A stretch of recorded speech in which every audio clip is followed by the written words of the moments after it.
বিশেষ প্রতিবেদনে থাকছে পবিত্র কুরআনে এমন একটি সূরা রয়েছে যা নিয়মিত রাতে পাঠ করলে সংসারের অভাব দূর হয়। এই সূরায় মহান আল্লাহ কিয়ামত, আখিরাত, মানুষের ভাগ্য, জান্নাত, জাহান্নাম এবং আল্লাহর বিচার সম্পর্কে আলোচনা করেছেন। বিস্তারিত আব্দুর রহমানের ডেস্ক রিপোর্টে। কুরআন আল্লাহর বাণী, যা পাঠ করলে হৃদয় প্রশান্ত হয় এবং আত্মা পরিশুদ্ধ হয়। কুরআন পাঠে প্রতিটি অক্ষরের জন্য 10 নেকি সওয়াব দেয়া হয়।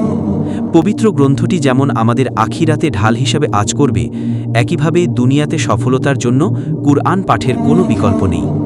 যার একটি ফজিলতপূর্ণ সূরা মক্কায় অবতীর্ণ সূরা ওয়াকিয়া। ওয়াকিয়া শব্দের অর্থ ঘটনা। এই সূরায় কিয়ামত সম্পর্কিত বিপর্যয়ের বর্ণনা প্রদান করা হয়েছে, যা সকল মানুষ একদিন অবধারিতভাবে দেখতে পাবে। তাই এর নাম ওয়াকিয়া রাখা হয়েছে।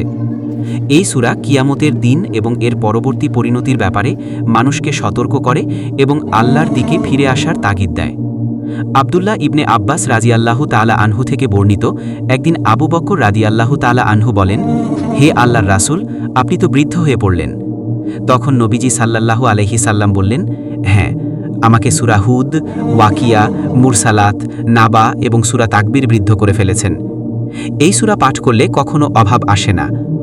আব্দুল্লাহ ইবনে মাসুদ রাদিয়াল্লাহু তাআলা আনহু তার মেয়েদের প্রত্যেক রাতে এই সূরা তেলাওয়াত করার আদেশ করতেন।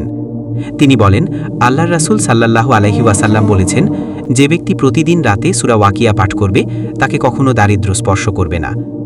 তবে ইসলাম বিষয়ক গবেষকগণ মাগরিবের নামাজের পর সূরা ওয়াকিয়া পাঠ করার অভিমত ব্যক্ত করেছেন, কেননা দিনরাত 24 ঘণ্টার মধ্যে সকাল ও সন্ধ্যা দুটি সময় মহান আল্লাহ এই দুটি সময় জিকির করার আদেশ দিয়েছেন।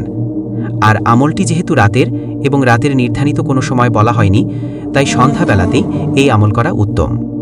আব্দুর রহমান, হাফেজ আবরার হোসাইন, বিডি।